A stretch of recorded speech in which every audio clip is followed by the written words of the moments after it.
Sara Blakely, inventor of Spanx. I don't know what it's valued at. It's a multi-billion-dollar company.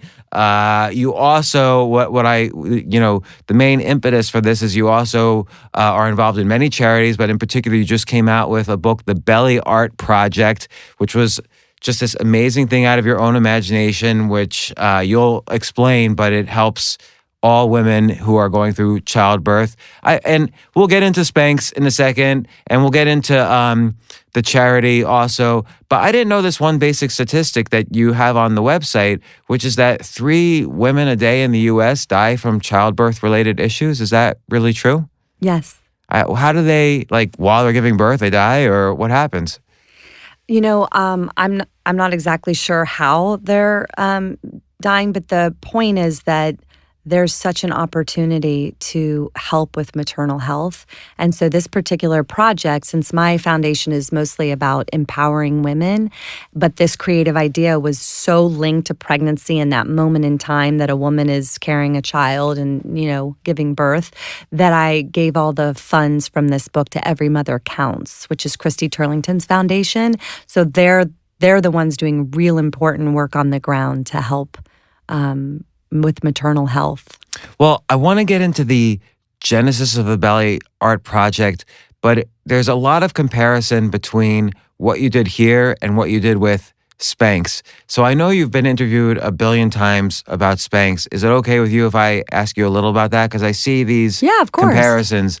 One is, it seems, you just mentioned the word about empowering women and helping women. And it seems like beyond making a lot of money, beyond creating a new element of fashion, beyond painting pregnant bellies, there's this overall vision that you had from way back, from pre-Spanx, of how can I empower women and give them more confidence.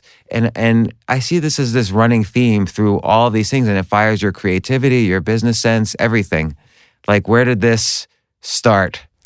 I think about that often. Where did this start? I didn't come from a family that was talking about women's rights or, anything in regards to this. But I feel like it came from just this understanding and knowing that I was so lucky to be a woman born in this country at the time that I was. And I literally, for as long as I can remember, had that sense of this gratitude about that. And I think part of it had to do with my mom also. I saw my mom as, someone who wasn't given as many opportunities and how that affected her in her life, and my grandmother as well. So I just had this, oh my God, I've got to take advantage of this, not only for myself, but on behalf of other women, because I'm such a believer that the world would be such a better place if half the human race was able to contribute in a really meaningful way and wasn't held back and was encouraged and supported to go be their best version of themselves, whatever that is. But many young girls, and I have 2 daughters, many young girls will not take the opposite view of their mom. So your mother was a homemaker, which is very important, but she was also an artist, right? Mm-hmm. And at some point you must have said to yourself, well, I could do more. There's something she's not doing that I could be doing. And what was that moment? Well, I also sensed my mom's sadness. So my mom and I, we've talked about that, but my mom suffered from depression most of my childhood. And so, I saw this woman that I just felt like a little bit, she was the most wonderful mother. She's really the sweetest person I've ever met in my life. I mean, she literally was voted most sincere in college. She's just this woman who has this angelic quality about her, but there was always a sadness. And so I may have just absorbed that at a young age of I'm going to live not only my life, but I'm going to live a life for my mother and all the other women like my mother or my grandmother. So that part of my drive and my courage came from that. I'm afraid of most things. I'm afraid to public speak. I'm terrified of heights. I don't like to fly. I'm afraid to fly. So the list goes on and on. But when I think about where do I get the courage? Because I would go out and read all these books about how to live your best life. And I always joke that there was like the aisle of self-help, like you can do it, believe in yourself, get courage, find courage, but no one would tell you how. And then there'd be the aisle of from good to great, once you've already got your business, here's how to make it bigger. But there wasn't the aisle of like, but tell me how to get courage. Tell me how to believe in myself. I know that I should. And so when I reflect back, I think courage really comes from a few places for me. One is gratitude. I mean, having immense gratitude really helps me with courage. Did you have to train yourself to have gratitude? Because I feel that's almost a muscle that needs to be exercised. And many people are not grateful. Many people want the next thing. We always wake up and figure out what's the next thing rather than reflecting on, well, hey, things are good for me and gives me that the fact that things are good for me gives me the power to do the next thing. So was it hard for you to learn gratitude, particularly coming from a situation where your mom was depressed and that's what you saw growing up? It might have been just partially how I was baked, like how I came into the world. But I just feel like the gratitude piece really was there as long as I could remember. And part of it isn't even gender specific for me. It's just I truly feel so grateful for life. Like, to me, not to try every day to be the best version of myself I could be seems like it's not saying thank you for this gift that I was given. So the courage is one thing, and gratitude is one thing that really gives me courage. The other one is embracing my own mortality. I think a lot of people don't really think about their own mortality until life kind of goes on a certain course and you might lose a parent in your later years or someone that you love, and then you kind of have this relationship with that. But I had so many circumstances happen to me early on, but I really embraced my own mortality. And like what circumstances? Well, like when I was 16, one of my best friends was run over by a car in front of me, and that was a really intense moment of, oh my God, life is super fleeting. It created a sense of urgency, but also gratitude for me. And then a bunch of other series of, tragic accidents happened to people that I loved. And it just kept being a reminder. But I don't look at mortality as a depressing subject or something that I don't want to think about. It totally inspires me because it makes me feel so much less afraid when I put my life in perspective. It's like, what are we doing? Like, we're only here for 60 years, 80 years, 100 if you're lucky. Like, the universe in the scale of it, we are a blink of an eye. So to let fear hold me back, I just start to think about the perspective of it all. So it's like when you there's a meta thinking that happens. So when you sense that you're feeling fear about something, are you aware instantly, I just wasted that second feeling fear, so now I'm going to do something about it?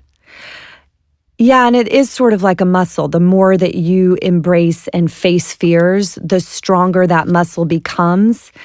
And, so embracing my own mortality and gratitude. And then the third thing that really gives me courage is purpose beyond yourself. So attaching yourself to something that's greater than you. So I felt this drive to want to help women. And so when I was terrified to cold call the Neiman Marcus buyer, or when I was terrified to be on the Oprah show, or when I was shaking in my boots to, do half of the things I need to do, stand in the manufacturing plant in North Carolina and talk to the owner who was scary about my invention idea. Each one of those times, I was tapped into, but this is bigger than me. Like, I'm doing this for women and on behalf of women. And that, more than anything, gave me the courage. Would you kind of have a feeling of, I'm just trying to kind of dissect the actual feelings going through your head during these really high stakes moments. Would you feel kind of a sense of surrender? Like, oh, there's something bigger I'm working for here, like this kind of empowerment and vision I have for women. So I'm going to surrender to that, knowing that will help me. Or do you instead push forward? Okay, I'm doing this for women, so it's going to be right. Like, both. Both. Okay. Yeah, it's both. It's kind of, I mean, throughout my entire journey, I've been afraid. I mean, I just am. I'm nervous a lot. I get anxiety. I'm still at this stage of the journey. I still experience all those emotions. And yet, I just think it is so incredibly important, just feels self-indulgent to sit back and say, oh, well, I'm not going to do it. That feels self-indulgent to me because of the gift of life. It's like, oh, no, wait, I have to go for this. Life is not a dress rehearsal. But maybe if you also sit back and relax, maybe you're afraid things will fall apart because you've lived your whole life kind of pushing into the fear. Are you afraid to not face fear? I'm not afraid to not face fear. I've just seen over and over again the benefits and how my life expands every time I do that. And that's my favorite part of life. For someone listening to this who thinks, oh my gosh, I can't accomplish what Sara Blakely has accomplished in her life, what would you say? What's kind of a way to kind of test this muscle a little bit? What can they face that they are afraid of today?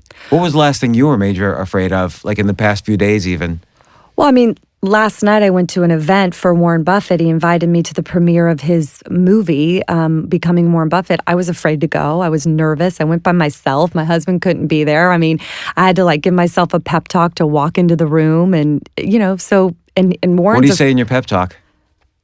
Get over yourself. It's okay. And this is great. And just power through it, breathe through it, smile, go in there and make it happen. So, but sometimes I'll listen to music that gets me through things. But so someone listening to this. But I want to just say, to answer your question, so my father gave me a super important gift growing up. He used to encourage me to fail. So sitting at the dinner table with my brother, my dad would say, what did you fail at this week? And if we didn't have something that we had failed at, he would actually be disappointed. And I can remember coming home from school and saying, Dad, I tried out for this and I was horrible. And he'd go, way to go, and high five me. And that was so interesting because what he was doing was reframing my definition of failure. So failure for me didn't become about the outcome. It became about not trying. So the only failure for me feels like when I don't try something for fear. Like if I'm afraid to do it and I don't do it, then I've failed. If I do it and it doesn't turn out great, or I make a fool of myself, or I embarrass myself, or whatever, that's not the failure. It's almost like you could, and I've seen this throughout your career, you would lean into a failure to try to find the opportunity in it. And I think a lot of people don't learn that skill because let's take school right now, or even when we were growing up, everybody needs an A+ or they're unhappy. Whereas the reality is life is about getting C's most of the time after you graduate school. Mm-hmm. So you're not really supposed to fail or admit failure or give yourself permission to fail, but your father was essentially giving yourself permission to fail. Completely. And celebrating it because, I mean, obviously he wasn't celebrating lack of effort. He was celebrating trying new things and getting out of our comfort zone and go try out to sing if you know you're horrible at it just to see what happens, or, try these experiences. And that was really an important gift to do. And I also seek out to embarrass myself. So I often try to embarrass myself. And if too much time goes that I haven't embarrassed myself, I can sense it in myself. And I'm like, I gotta do something embarrassing because it loses its power over me. So again, someone listening to this, how can they today embarrass themselves? Well, just what are some There's ideas? A million ways to embarrass yourself. I'll sing in an elevator for no reason with other people in there and my heart will be pounding and everyone's uncomfortable and it's awkward and embarrassing. Or I will, just ask a question that I know really sounds quite stupid, but I'm curious about it and put myself out there. And I think when you let go of this need to sound smart and look smart or free yourself up from all that, really good things start to happen. And so that's, I joined an improv class when I was in my 20s in Atlanta. Well, I was going to ask about that because before everything, before the Value Art Project, before Spanx, yes. before you were selling fax machines, Door to in door. the pre-Spanx period. I saw there's just like one line about it, but you tried to be a stand-up comedian. Yeah. That is the hardest thing in the world. I've So once or twice gone up on stage and done You stand-up. have? It is the scariest thing in the world. In the world. No doubt. I mean, I can think about it now and start shaking. It's that scary. And I have this motto that the more you experience in life, then the more you have to offer others. So I'm always like, bring on a new experience. Like, what's something that I wouldn't really do that, that I can go try? And that was on my list. And every time I'd look at it, I'd be like, no way. There's no way. Because I would just start shaking and flip out. And so I was like, okay, that's the one on my list I got to really do. And, because you loved stand-up? Or like, No. what was it about stand-up? No. I just, I find humor in almost everything. Like, as human beings, I'm very, my humor was sort of observational humor. I almost feel like I've been going through life standing beside myself, observing myself as well as the rest of life. And I just see humor all the time, like the quirkiness of it all, and so for me, it was just an opportunity or an outlet I would used to write comedy all the time in my notebooks, or I'd see things and then I'd get up and do it. But I wasn't particularly good at it. What happened? How do you know you weren't good at it? I mean, I was good. I was okay. I got asked back several times, but I mostly did open mic for 2 years around the country. I did the Improv in Dallas. You're kidding? For 2 years? Yeah.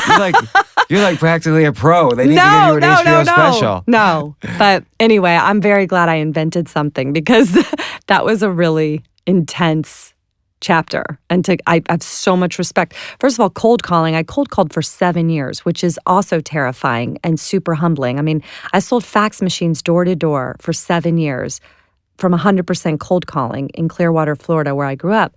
And I would get escorted out of buildings.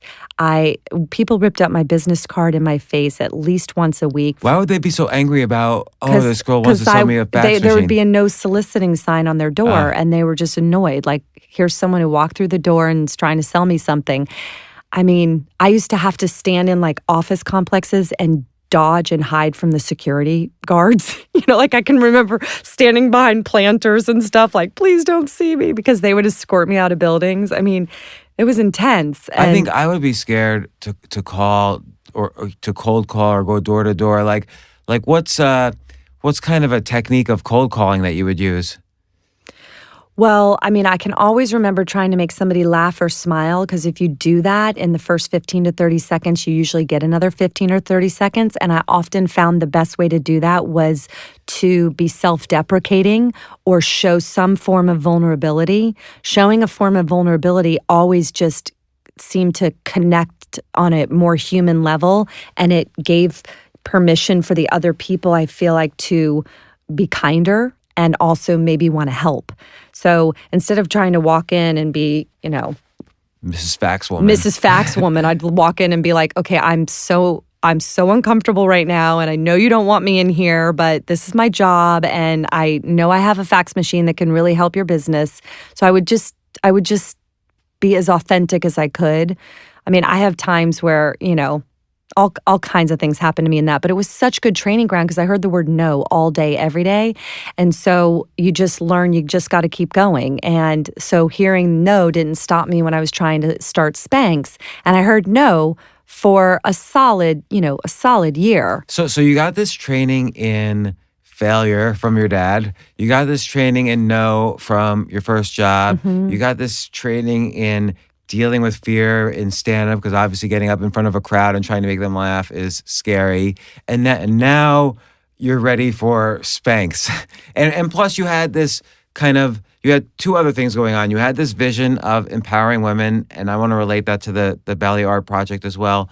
And you also had kind of, you mentioned you listened to a William Wayne Dyer tape, and that helped you with visualization and kind of moving forward. Do you want to describe the tape and what you learned from it? Absolutely.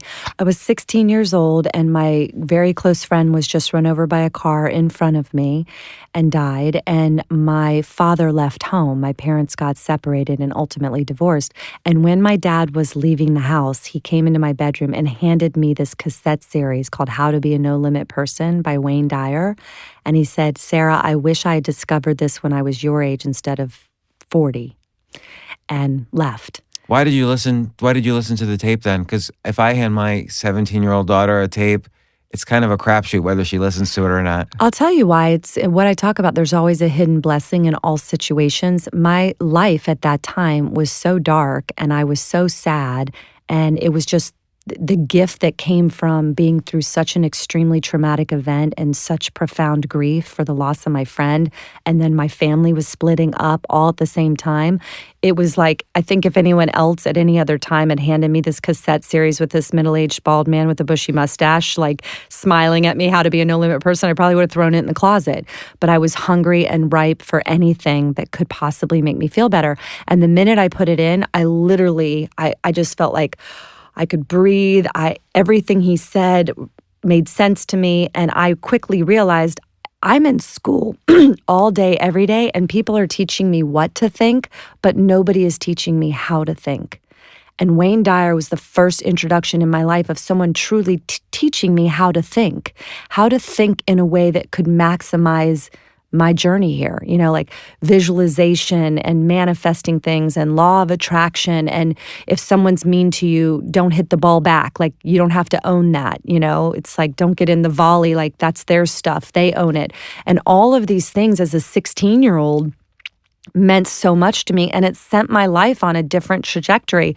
So out of deep sadness and trauma and a really dark, bad situation, this wonderful thing happened that changed the course of my life. And I feel a lot of what you're saying is all about kind of that middle ground between the two aisles of self-help and here's where your business is going to go from good to great. It's all that in between of how do we go from kind of this bland self-help that doesn't really help to how do you achieve greatness? Nobody teaches that because people are doing it as opposed to writing it or teaching it. And you kind of found your own way through that to learn. And, I feel there's one other thing that happens, and then I kind of want to get into the genesis of both these things, Spanx, which has obviously been so important in your life, and the Belly Art Project. It seems like you have this way of looking at everyday things that people have looked at billions of times, and you look at it with a twist. So what if we take pantyhose and chop off the feet? Or what if we take a pregnant belly and turn that into a canvas of art?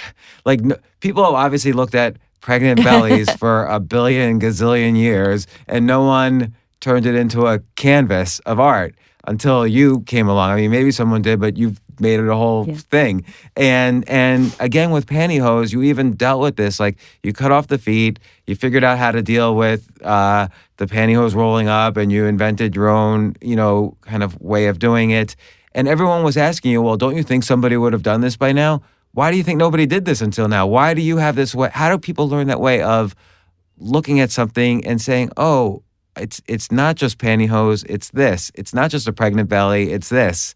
How do you look at something differently? Well, I think part of it is this standing beside myself, observing myself live life. Like, if I'm not so in it, it's like I don't know how to describe it, but I feel very aware. I'm very present in awareness of life happening around me. And I spend a lot of time thinking. It's one of my favorite things to do.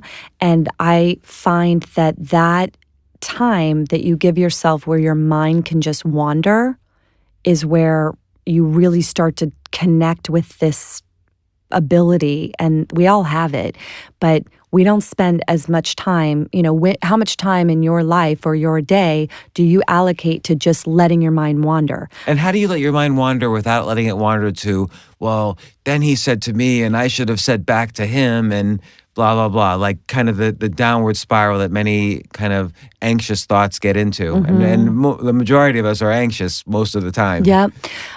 It's where you do it. For me, I found my most productive thinking is in the car. And there's something about the rote activity of driving that's accessing a different part of my brain that then my mind can wander.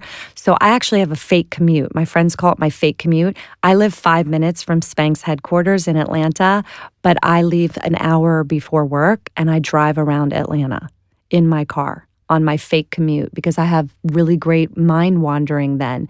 And so I sometimes I spend hours just thinking with just background music on.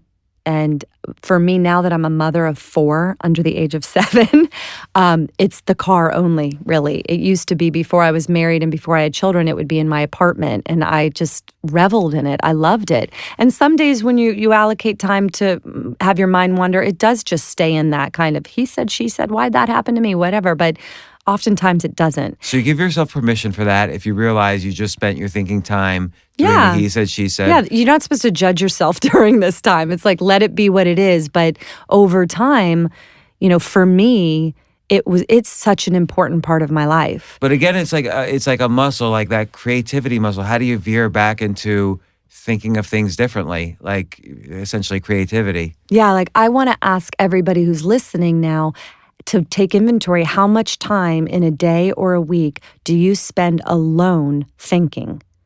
Like, how much, And that is where all of the answers come. That's where creativity comes. That's where it's an important tool for each and every one of us. And a lot of people are afraid to be alone and sit in their own thoughts. They're uncomfortable with it because it's not something they've done. I mean, especially now we have so much around us that is absolutely distracting us from ourselves. I mean, from iPhones to now there's televisions even in elevators. I mean, it's like the stimuli is coming at us from every direction now. So now I feel like you have to be even more diligent about this is my time. And, I read that Einstein, all his best thoughts came when he was shaving, which is another rote activity, like something he was doing. His mind must have been in a certain place that he would have these moments of thought.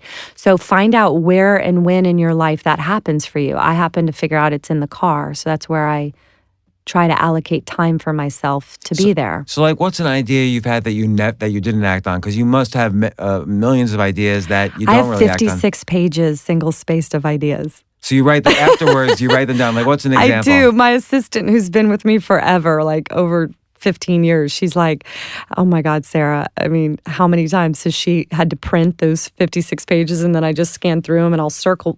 The Belly Art Project was one of those ideas on these pages. So I get ideas all the time. I had an idea the other day of inventing or creating a cape that you would put on in the salon that is breathable and keeps you cool because they're so hot. You're sitting under the lights of the salon and they put that black non-breathable cape on you and you're warm and hot. And I just thought, this is something that hasn't changed in a really long time. Someone needs to pay attention to this. There's got to be with materials now a far better version that still stops the hair from falling on you but has some breathability. So that was one idea. I love how, again, it's these simple things. It's not like you're inventing a rocket ship to Mars, which may or may not be even useful to society. You actually have created things that are immensely useful to society. So which brings me finally to Spanx. You went to a ball or a party or whatever, and you realized you didn't want to have the feet on the pantyhose, so you cut them off. Well, I didn't want panty lines. So really, Spanx started way before I cut the feet out of my pantyhose. That's the soundbite everybody talks about. But I had been doing, through Wayne Dyer, so much work on myself to prepare myself for that moment. And while I was selling fax machines door to door, I sat down one day. I was out of such frustration, this is not my life. I literally had a moment. I pulled off the side of the road after cold calling 15 businesses that kicked me out. Did you cry? I cried all the time, and I'd listen to tapes to recenter my energy and get me self-motivated again. And some days I'd go cold calling and I wouldn't even tell my boss, but I wouldn't go through a single door that day. I'd go sit in a park all day and then go back because we always had to report back at 5. But some days I just couldn't even get the courage to walk through a door, and then the next day I'd be like, okay, I can do this. But the idea for Spanx and came to me because I was so specific. I woke up, I pulled off the side of the road and I was like, I'm in the wrong movie. Like, this is not supposed to be my life. Cut, call the director, the producer, like, this is not, how is this? This is not me. And I went home that night and I wrote down what I was good at. And in the column of what I was good at was sales. And I started asking myself, why? Why am I good at sales? What is it about sales? And I deduced that I liked being able to offer something to somebody else that they needed or didn't know that they needed, but then helped them or changed their life or made their life better. And so I wrote down on a piece of paper that night, I want to invent a product that I can sell to millions of people that will make them feel good. Let's stop to take a quick break. We'll be right back. If you were to ask me what the worst part of starting my first, and you know what, even my second and third businesses were, here's my answer. Paperwork, invoicing, expenses, chasing overdue payments. All of it. I hated it. I thought it was just the worst part of running a business. Every cell in my body would groan when I had to deal with this stuff. Small business owners, if this describes you, then you need FreshBooks in your life now. FreshBooks is dead simple cloud accounting software that will actually change how you feel about dealing with your admin and paperwork.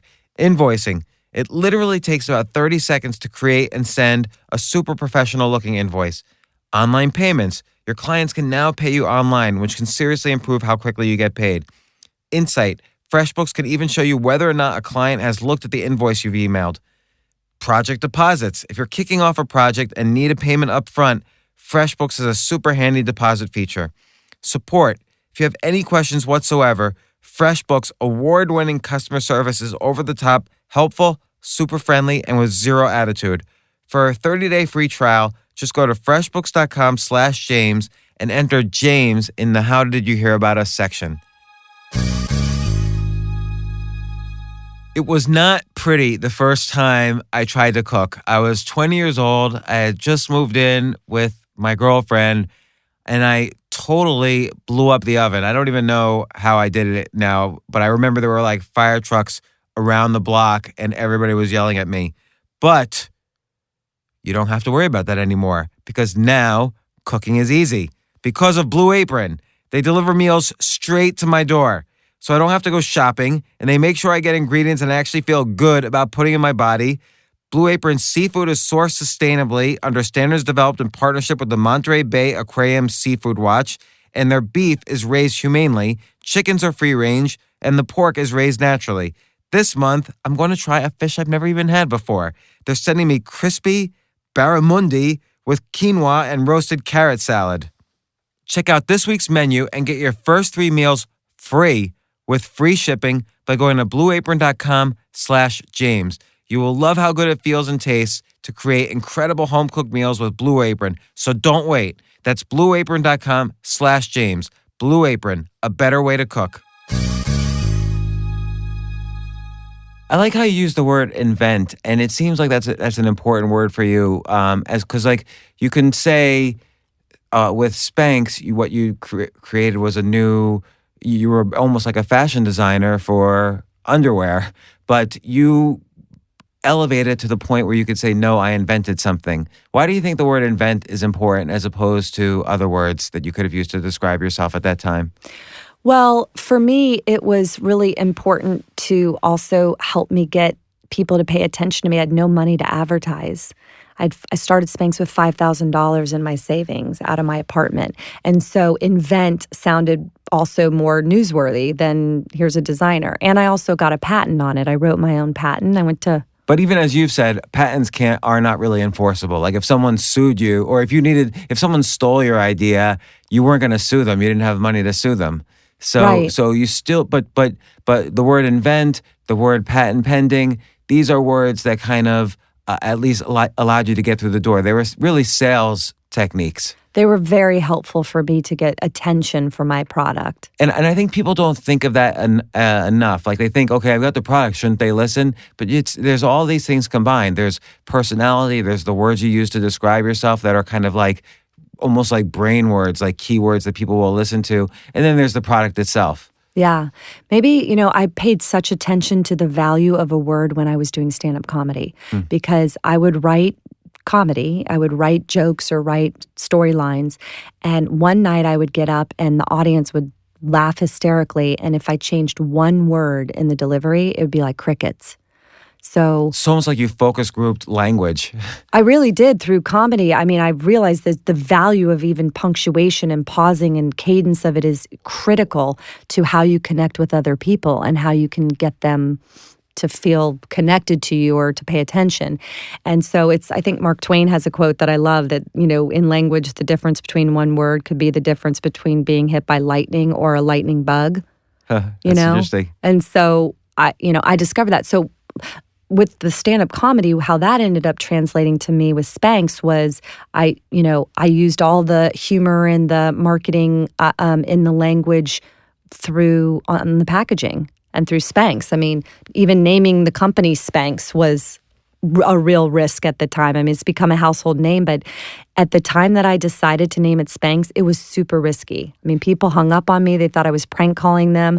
A lot of department stores in the country wouldn't sell it because they found it offensive. Particularly if they couldn't see the X, like if you were saying it to them. Yeah. But you wrote once or said once how the K sound was very important to you, and you were thinking about like Kodak. It starts and ends with a K, and so you wanted to have the K sound in there somehow. I did. I spent a year coming up with horrible names for Spanx. I mean, I'd write them on scrap pieces of paper in my car and in airports on rental car agreements. Like I was just always thinking about it. And then when I narrowed my thinking to Coca-Cola and Kodak being the two most recognized names in the world at the time, and I was like, what do they have in common? Like just playing with them in my mind, and they both had that strong K sound. And then it's this weird trade secret among comedians that the K sound makes your audience laugh. So I was like, okay, well, there's something to this K sound. Let me want my invention to have that in it. And almost instantly, the word Spanx came to me while I was sitting in traffic. Of course, there's a sexual aspect. Yeah, it was a little edgy. It was edgy. It was like naughty. It made your mind wander. It made everybody laugh.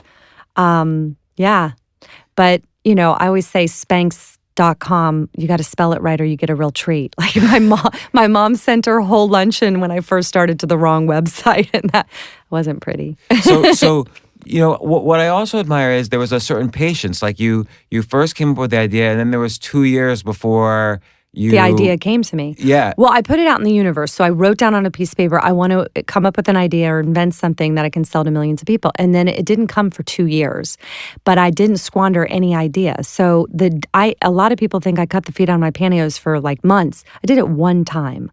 And I literally was like, oh, are you my idea? Maybe you're my idea. I was so sure. I like the idea of asking, are you my idea? Oh, yeah, for sure. I was like, it's like that book, that children's book, Are You My Mother? Each page, I don't know, I have all these small children, so I'm reading all these books, but every page, this little bird's like, are you my mother? And he's saying it to like a bear and then a crane at a construction site. And I was like, are you my idea? Oh. But I was going to find out no matter what. I had no idea when I started pursuing footless pantyhose as an undergarment option if that was the idea. But the genesis for Spanx, once it came to me, was I just wanted to create the perfect canvas under clothes. So I look at clothing. I was a woman and I spent money on these clothes. I look at the clothing as the paint and Spanx as the canvas. Like if you don't have the right canvas, it affects the painting. And all the undergarments that were out there in the world left bulges or lines or a panty line or, just didn't look great. And I'm like, I just want some invisible kind of canvas that I can hardly feel underneath my clothes, that's super thin and lightweight, that makes my clothes look amazing on. And but like, so if I had been you at that point, I would think to myself, there's 4 billion women in this planet wearing undergarments. Why am I going to come up with something? I can't tell you how many times I thought that. Like every other day. I'd have this whole mental dialogue and I'd be like, who am I? I sell fax machines. I'm from Clearwater, Florida. I've never taken a business class. Why would I be the one to think of this and do something about it? And then, then I'd have another conversation with myself, or a week would go by and I'd be like, that's right, I'm not going to do this. And then there'd be this other feeling that would come over me and I'd say, but what if you are? Like, why not? Like, pursue it. And my life was so bad at the time that I often say, like, if you're in a place in your life right now that's super bad, be really grateful because, I find it when things are the hardest, it's when you feel the most inspired to make change or when things are really bad. So I was selling fax machines door to door. I was dating the wrong guy. I was like, not in a good place in my life at all, feeling completely like I was in the wrong movie. And that if it hadn't been that bad, I don't know if I would have felt so compelled to take some sort of radical action for myself. And it wasn't quite radical in the sense that you still gave yourself time. Like a lot of people kind of come up with an idea and they say, okay, I have the idea. Now give me money and I'll quit my job and I'll just do it. And you kind of incrementally just, I could imagine now from what you're saying, you would probably be frustrated with one area of your life and say, okay, well, I'm going to just make some incremental progress on this new idea I have that's unnamed. Like what would be some of the kind of small, tiny things you would do to advance yourself forward? And this was over a 2-year period. Yeah, I never quit my job selling fax machines. Which is really important to know. Yeah, I worked on Spanx at night and on the weekends for 2 solid years.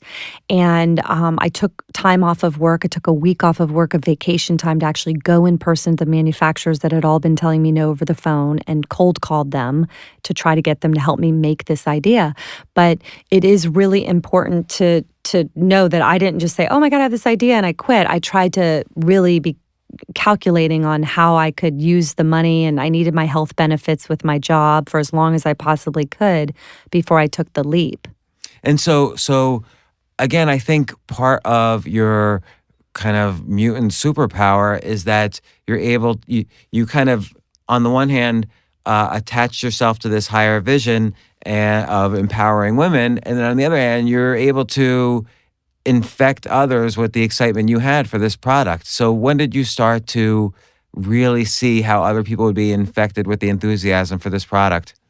Well, I find that so important. I mean, I didn't have the most experience in the room. Certainly didn't have the most money in the room, but I cared the most. So those things that are commonly listed as excuses why people don't try things, you right off the bat realized you didn't have them. No, I mean, I'd never taken a business class. I'd never worked in fashion or retail. I grew up on a beach in Clearwater where everyone wore T-shirts and cutoff shorts year round. Yes, and I'm going against a multi-billion-dollar industry that are filled with experts that all day long think of what should be next. And so, but I think the reason why Spanx is still around now is because the one thing that I had that they didn't is I cared the most. And that passion is so important. So if you've got an idea or you're trying to mobilize other people to help you, you have got to be extremely passionate and have energy when you're talking to them and smile and just be infectious in how enthusiastic you are. And so, for example, when I cold called all these manufacturing plants in North Carolina, they all sent me away. They're like, no, thank you, not interested. And it was a couple weeks later that one mill owner in Charlotte, North Carolina called me and he said, quote, Sarah, I've decided to help make your crazy idea. And when I asked him why he had the change of heart, he said, I have 3 daughters. And the 3 daughters had told him, Dad, this is actually a good idea. You should do it. But what caused him to even share it with his daughters at the dinner table was my passion. He said, I just couldn't. He's like, I don't think this is a good idea. He's like, I got to be honest. And I'm not sure, what, if anything, this is going to do.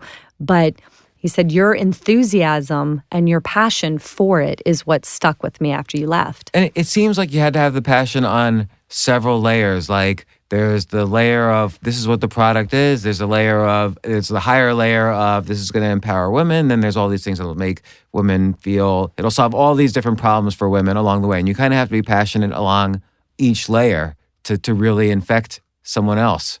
There has to be multiple reasons. Yeah, I mean, I used to practice how I would say things, and I would try to take any doubt language out of my delivery.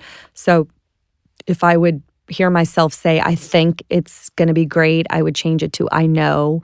And, I just believe wholeheartedly that if you show any doubt in yourself, then the other person's certainly going to have it. So your best chance or your best foot forward is to show zero doubt. Even if inside you're like, I'm scared and I'm not sure. It's like, I know this is, when I cold called Neiman Marcus. So I called them on the phone and I said, I'm Sara. I invented a product. Give me 10 minutes of your time and I'll fly to Dallas. And, she just kind of said, well, if you're willing to fly here, I'll give you 10 minutes. But in those 30 seconds that I had with her, the first thing I said was, I'm Sara. I invented a product that is going to change the way all of your customers wear clothes, and they won't be able to live without this. And she's like, what? What is this? And then, of course, she says, well, mail it to me. And I'm like, no, I'm not going to mail it to you. Because she probably gets those calls every day. Yeah. I was like, no, I'm not going to mail it to you. I knew from cold calling that my best shot was in person. And she's like, well, I really need you to just mail it to me and I'll circle back up with you. And I said, no, it's an invention. I'm very protective of it. And I need to be there in person to show you. It's only going to take 10 minutes.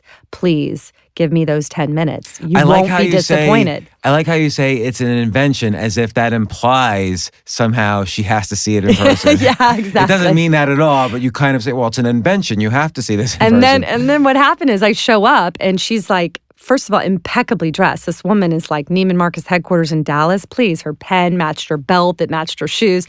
I'm sort of disheveled. I come in, I've got my lucky red backpack from college with me as my presentation bag, and my friends begged me not to bring it. They're like, Sara, do not go to the Neiman Marcus headquarters with that red backpack. They're like, buy a Prada bag, return it the next day if you need to, but don't show up with that bag. And I'm like, but it's good luck.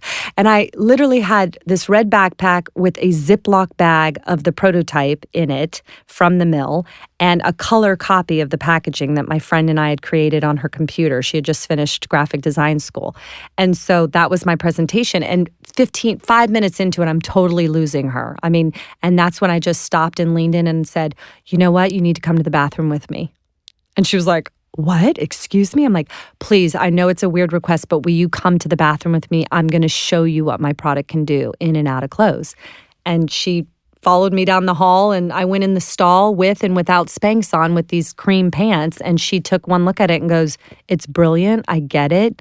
And I'm going to try it in 7 stores and see how it goes. So you literally had skin in the game, as they say. And that's the way to do things. You have to get skin in the game. You can't be like every other presentation. You have to put yourself into it. Yeah.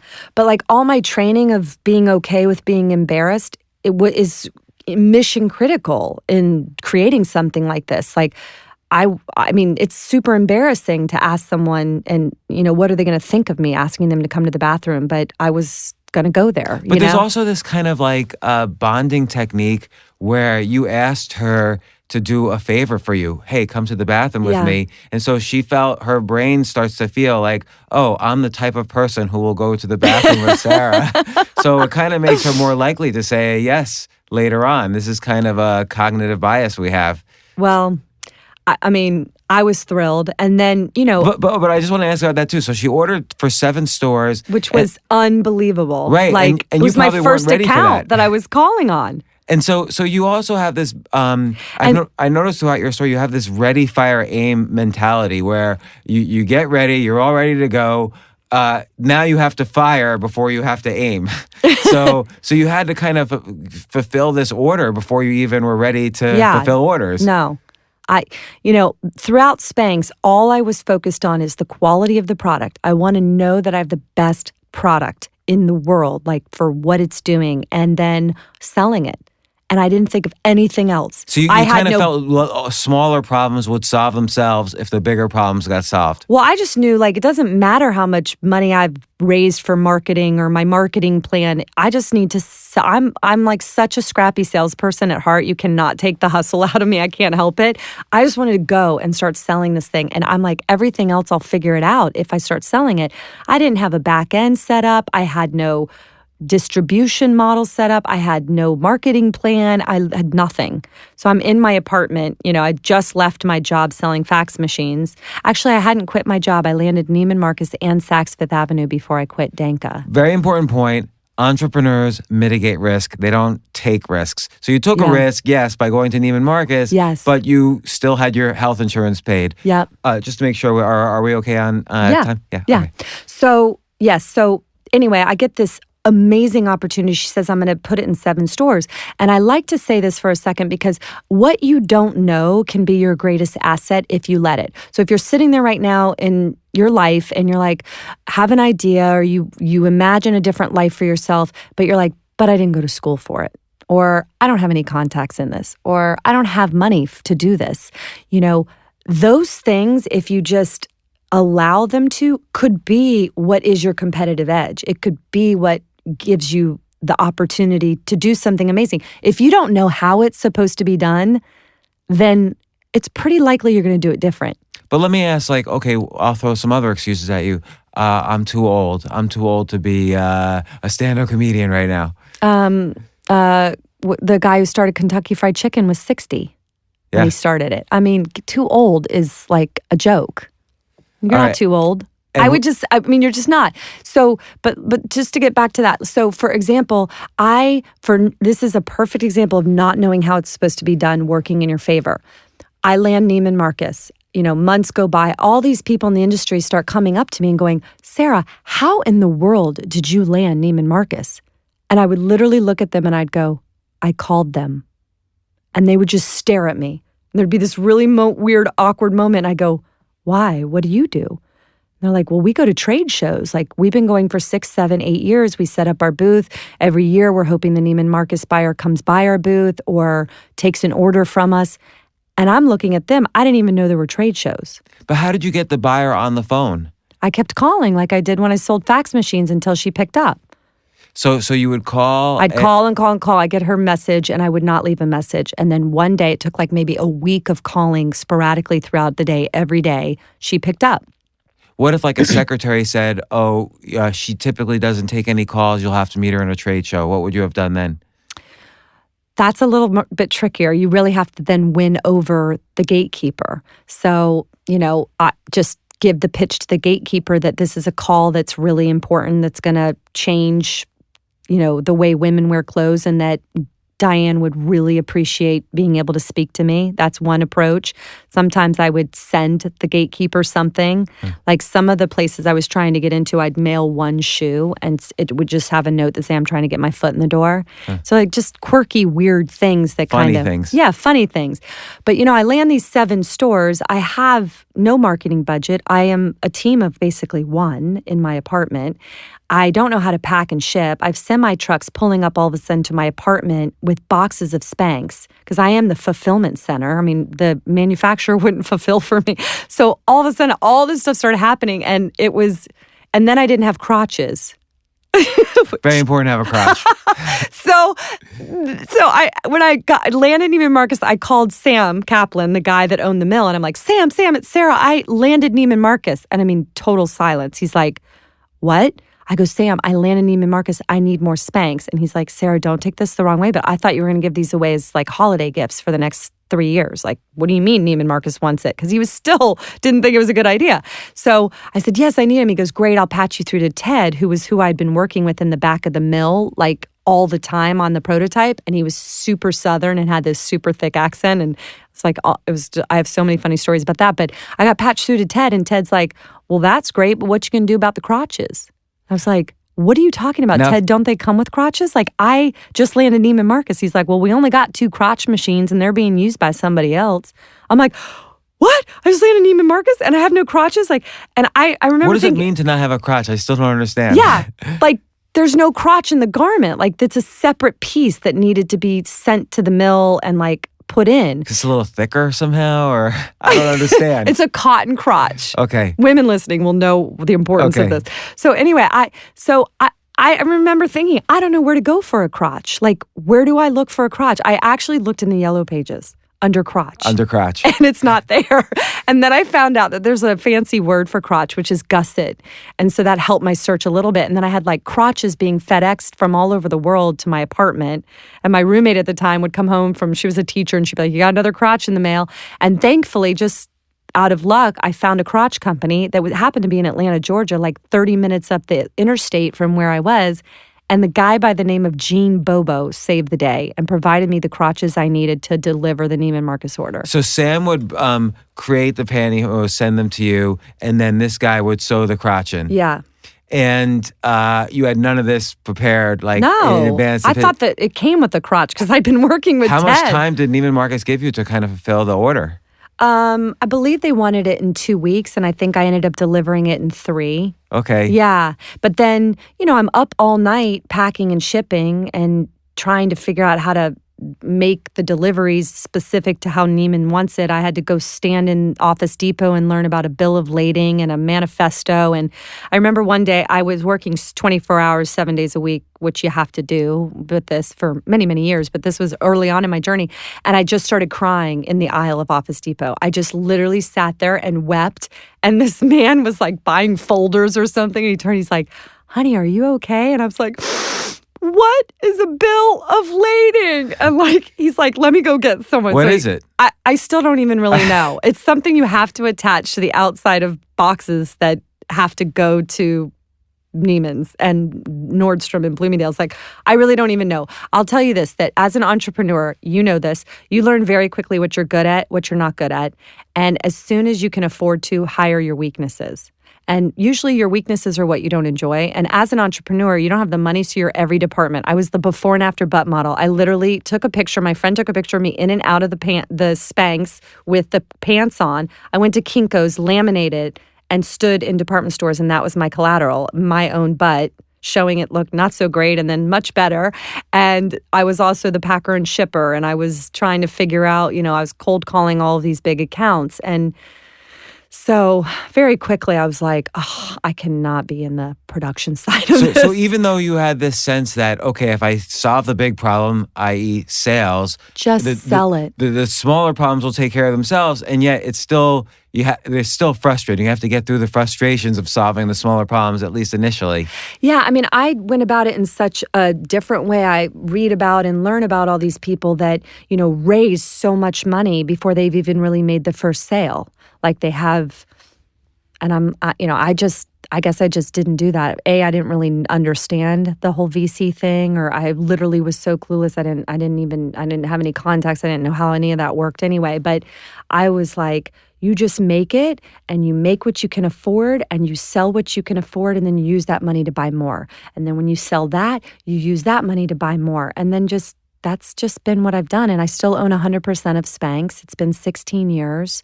I started it with the $5,000 from selling fax machines door to door. When did you quit the job for selling fax machines? After I had landed Neiman Marcus and Saks Fifth Avenue in October 14th of 2000. And I sent a gift basket of my product to Oprah, and I found out that Oprah chose the product as her favorite product of the year on that Oprah Favorite Things show 3 weeks after I officially quit my job. So her Favorite Things show's in November. I quit my job on October 14th, and it was wild. So that's another example, though, of ready, fire, aim. Like Oprah wanted to film your office, and you didn't have an office. Yeah. So, but you said yes, of course. So the ready was, and the fire was you saying yes, and then you had to kind of find the office. Like most people would say, no, I don't have an office, but no, yeah. You don't say no to Oprah. No. Yeah, they showed up with all these fancy clipboards and lighting and a whole crew to my apartment in Atlanta. And they said, Sarah, we decided on the plane, we want to film you in your headquarters. And I was like, you're Spanx here. headquarters worldwide. I was like, you're here. And they kind of looked at each other and they went, oh. And then they said, and we want to film you having a staff meeting. And I was like, really? Hold on a minute. And I called Connie that I'd met at Mailboxes, etc., and a few friends and said, can you please leave your jobs immediately and come to my apartment and look like you work for me? And that we sat in a circle on the floor, and that was my staff meeting for the Oprah Winfrey Show. So that's... Oprah also, they said, when they called, they said, you have a website, right? Because we can't choose you if you don't have a website. I didn't have a website. And I was like, yes. When is the air date? Yes, I have a website. And then I was like, ah! How did you put together, did you have e-commerce on the website once you put it together? My boyfriend at the time, who was a healthcare consultant, helped me figure it out. And there was a company out there called bigstep.com when they were giving the templates and the back end for websites. And I just scanned in a color copy of the packaging, and that was my home page. And then I paid $18 a month for the merch account, the merchandising, the credit card fee. And that was my website for 2 years for Spanx. I kept it that. So my entire website cost me $18 a month for 2 years. And it was just the color copy of the packaging and then a buy button. And I put some images of photographs I took of my friends in the product. So speeding ahead now, Yeah. I want to get to the belly art project Yes. because there's so many parallels between this and Spanx and creativity and your global vision of how you live your life. Again, there's a book, The Belly Art Project, which you put together. It's photographs of you, of course, and many people you know who have painted these amazing paintings on their bellies and then took photographs of themselves in like these beautiful situations. I just want to describe the very first photo is of you. You painted a basketball on your belly, and then you're on a court in a basketball game, and it honestly looks to me like you're kind of defending the basketball against all these players, and that's your belly with the basketball painted on it. So how did the whole thing, how'd you come up with this idea? So the Belly Art Project came to me at 3 a.m, 3 days before I delivered my son. I literally woke up from a dead sleep and thought, oh, my God, my body is incredible, like what a woman's body can do. And I saw this belly and the form my body was in, and I thought, it may never be in this state again. Like in 3 days, I'm delivering my son. And so what can I do with it? And I saw it as a canvas, like my belly as this beautiful canvas. And I literally wanted to turn my belly into objects. So I wrote down on a piece of paper, watermelon, beach ball, basketball, Mr. Potato Head, and went back to bed. And I woke up the next morning, I stared at the piece of paper and I'm like, really? I'm like, really? Am I going to do this? And then I called a friend and said, could you come over and paint my belly these things? And he got his friend who was a photographer, and we ran around Atlanta, and I painted a watermelon on my belly, and I literally went into the grocery store and bellied up to the watermelon display and put my belly on top of all the other watermelons. And then the beach. That photograph's in the book? Yeah. And then the beach ball, I went to like a public pool with families in Atlanta and walked right through the whole complex and got up on the diving board and sat there with my belly as a beach ball. And it was just fun and playful. And my idea was to give these pictures to my husband as a gift when my child was born, our child was born. And I also thought it was a really cool way to capture it for my child too, when they're older, instead of just, here's mommy pregnant. It's like, you were the basketball, or you're the watermelon in there. And so, and then when I gave it to him, he just said, Sarah, you got to do more with this idea. It's really cool. It's super creative. The pictures are unreal. And it sat in my drawer for a couple years. And then I sort of started getting up the courage to ask other women if they would do it. And did anyone say no to you? Yeah, some women said no for different reasons. They just weren't comfortable with it, or schedule, or, just different reasons. But I would say 98% of the women I approached said yes. And one of the first people I approached was Kate Winslet. And she said, absolutely, I'd love to do this. And they all knew it was for a good cause. I was giving 100% of the proceeds to help mothers in need. So it wasn't a book I was trying to make any money off of myself. I just thought of it as a platform and a way to celebrate women's bodies in a time where we're pregnant, and see the kind of whimsy and fun and humor in our changing bodies. I know pregnancy is beautiful, but I kept getting these like gifts for goddess type photo shoots, and I never really felt like a goddess when I was pregnant. I felt more like a Cirque du Soleil character. Like I was like, this is funny, and I'd look at my body and go, oh my God, and just start cracking up, and like this is, so I just sort of saw it more through a humorous lens. And then I started writing objects down at every traffic light I'd sit at, again in the car, all my ideas. I mean, the word Spanx came to me in a car, and the ideas for belly art. And then I collected this whole long list, and I would approach women that I didn't know or that I did know. I mean, I literally stalked women at airports, other people's weddings, and nail salons. Huh. I'm like, hi. A source of all I'm pregnant not women. weird, I promise, but your belly's amazing, and here's what I'm doing. And, I'd show them my pictures. I always find that when you're trying to get people involved in something, showing yourself or being a part of it, or somehow making yourself as vulnerable in a sense, is a really helpful tool. So the fact that I'd already done it, and I'm like, here I am as a watermelon, or here, they were like, oh, okay. So, with Spanx, I put my own butt on the line, literally. I mean, taking a photograph of my own butt before and after, and being willing to show it not looking perfect in the before. I mean, you got a panty line, you might have some cellulite, whatever. And then the women would look at it and I go, and this is me. and then you could see their whole body language change. And then it just became like this girlfriend to girlfriend moment. Like, that's you? Well, you look great. I would never think that's you. And I'm like, girl, like we all have this. It's like we're looking for the right canvas under our clothes. So anyway, on the belly art, and 7.5 years later, over 100 women in the book. It's a beautiful, artistic coffee table book. But it's so creative. It's a great gift to give women who are pregnant. It's a great gift to give as shower gifts. There's also a belly painting kit. All of the proceeds go to help moms. So I just thought it's like a really, I'm just very proud of it. And I think it's very artistically beautiful. And I mean, many of the women you asked really got into it. Like you mentioned Kate Winslet. She did a bunch of photographs in there. I think she did the eyeballs one with a friend of hers. Yeah. And it's like both bellies are each of an eye, and then there's like a mustache in between. Yeah, we made that face. We paper machéed that nose and created those huge glasses out of foam core and traveled with a paper maché nose to England because the photo shoot was in England. So we made the nose in Atlanta and then flew there.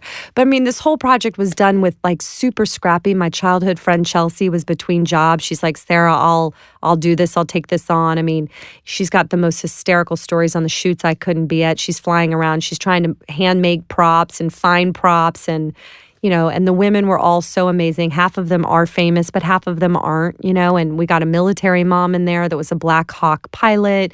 We have stay-at-home moms. Oh, yeah, she had the helmet. Yeah, she had the Black Hawk helmet on her belly. So, yeah, but so check it out. I mean, and it's all going to help Every Mother Counts. And I joined Instagram. So I got to tell you, one of my fears was social media. I've never been on social media. And 3 months ago when I launched the Belly Art Project, my team had kept talking to me about it, and I was really genuinely scared. And, I was like, all right, I'm going to face this fear, but I also want to do it because it's the right time to promote this project and to spread the word about this book. And I've been on Instagram for 3 months, so please follow me. I'm at Sara Blakely. Please be my friend. I have to say I'm loving it so much. My team was like, please do this, Sarah, and I was like, no. And now I think they're looking at each other and like, she hasn't worked since, basically. And well, people also should tag you and hashtag the Belly Art Project and put their own photos up 100%, on Instagram. Yes. We have all these amazing pregnant women that have painted their own bellies and are posting the pictures, and it's creating quite a movement, and it's awesome. So again, though, it's a way of looking at some very common thing and saying, oh, there's a different use of this. And you've used the word canvas now to describe women's undergarments and women's clothes, and now a pregnant belly. And again, in both cases, you're using it to there's this idea of empowering women, so there's this overriding vision, but and that fuels your infectiousness, I'm sure, when you're asking people to do this for you. But like, what other things could potentially be canvases in our life? I'm just asking this out of the blue. You might not have an answer. I mean, anything. I mean, for me, as far as products go, I look at everything and I like to ask why. So I could look at this table sitting between us and I'm like, who invented the table? And how interesting. And who was the first person who did that? And what were they thinking? And is that the right way it should still be created? Like, when's the last time tables changed? Or is there a better way? Or, I find things really interesting. Like the men's undershirt is part of why I went into men's for Spanx. I mean, there was no big, business plan or any kind of researching the market opportunities. I don't operate like that. I operate very much from gut and very much from product. Like if I can create a product that's going to change lives or make your life better or be a better option, that's where I get my energy, and then I let the rest work itself out. But the men's undershirt has been the same since 1918. It was invented in 1918, and literally no one's paid any attention to it since. So like 6 or 7 years ago, I started playing with that. Like, well, why do some things evolve so rapidly, and some things you look at it and you're like, man, that is really the same. Well, why hasn't that? Like, for example, I broke my leg last year snow skiing, and I was like fascinated by crutches. I was like, man, this is crazy. I've got to invent a better crutch. The crutch hasn't really changed since like the 1500s. The only thing that's different is now it's metal and not wood, but it's highly dysfunctional, and there's got to be a better way. So is this an exercise? Do you find yourself with every product like always asking these questions? Yeah, my mind just wanders to that. I'm just always thinking about that. And, like the other day, I was fascinated about the guy who invented gum. I didn't read anything about him. I was just sitting there on a plane thinking about it. And I'm like, wow, because I brought a concept to market that didn't already exist, and I had to explain what it was. It took all this sort of, but why do I need footless pantyhose? And I'm like, it's about the butt, like it's the canvas. So I like to think of other people who've done that journey. And when I think about the guy with gum, like, can you imagine being the one to try to promote gum? Like, I could just imagine people going, like, well, what heck? is it? Well, it's this wad. Like, well, what am I supposed to do? Just chew it. Well, and not for swallow what? it. And don't swallow it? Like, I try to go through like my mind of the sales pitch for that guy, like creating this whole item that became part of society. Like, think of that. And the original gum had no flavor either. So it's like, just chew this thing. Did it have sugar? I don't know. So you should do a book on like all these kind of inventions. Weird things that... Have you ever thought of doing something on creativity? Because obviously that's such a big part of your life. I have so many other ideas that I'm in the process of pursuing and doing. Like what? Tell me one. I don't talk about them until they're out. Like, I'm really superstitious that way. Like with Spanx, I didn't tell anybody my idea for 1 whole year. I told patent attorneys and I told manufacturers, people that could help me move it forward, but I didn't share the idea with a friend or family member. Was this to buffer yourself against potential criticism? I think so. Without knowing it, I was... I just wasn't looking for validation. Like, and this is what's interesting. When we have ideas, they're the most vulnerable in their infancy. Like, the moment you have an idea is when it's most vulnerable. And that's when, as humans, we want to turn to our right or left, tell our friend, our coworker, our husband, our wife. And that's when, out of love and concern, people will say things that I think stop and kill most ideas right on spot. So I didn't do it. And what happened is I didn't invite ego into the process. So I spent all my time, I didn't want to spend my time explaining it and defending it. I wanted to spend my time pursuing it.